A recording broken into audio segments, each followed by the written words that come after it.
The FDA had authorized a 2-minute coronavirus test kit.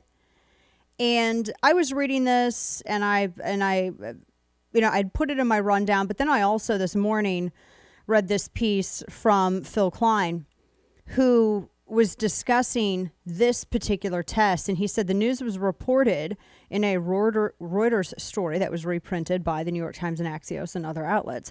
And the Washington Examiner also reported on the supposed development. However, when I thought about writing about this breakthrough this morning, something struck me as odd, he said. So he dug into it. All of the stories eventually led back to a press release that was issued by a company calling itself Bodysphere Inc. Now, I've never heard of that. He's never heard of it either. He writes in here, I've never heard of such a company. Have you guys ever heard of Bodysphere? Nope. It sounds like a fitness ball. Yeah. Bodysphere.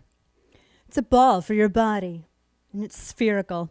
Anyway, he writes, I've never heard of any such company, and all Google searches just referenced the story about the coronavirus test. I then checked the website of the company, and the only products listed were a COVID-19 test, medical masks, hand sanitizer, and all products that happen to be in high demand right now.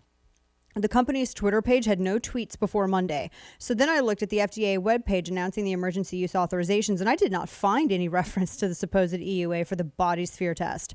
So I finally contacted the FDA to ask if any EUA for Bodysphere had been issued and received an email back explaining no serology tests have received an authorization to test for coronavirus.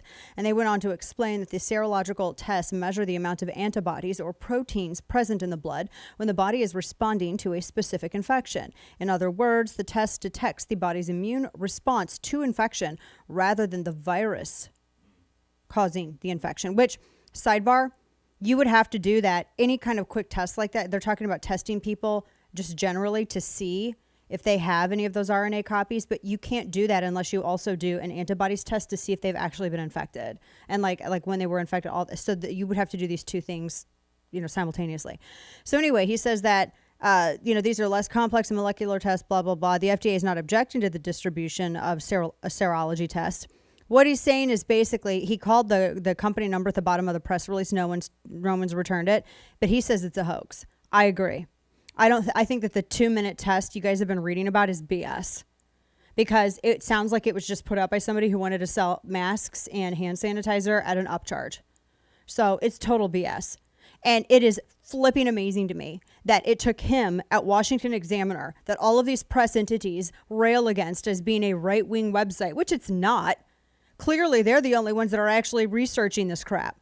But you had Axios, you had a million other outlets writing about this crap. New York flipping Times writing about this as though it was gospel, because heaven forbid people pick up a damn phone and make a phone call. We have some lazy ass journalists out there. We got some people out there who are like, I'm just going to write from the press release. As long as I don't have to email anyone or pick up a phone and call anyone and get any kind of comment, I'm okay. I don't know if these people are just that introverted, if they're incredibly anxious, or if they are too terrified to interview. I don't know what the deal is, but how in the world are you reporting on this when you don't even try to reach out and get any kind of statement or verification from the entity that is promoting it?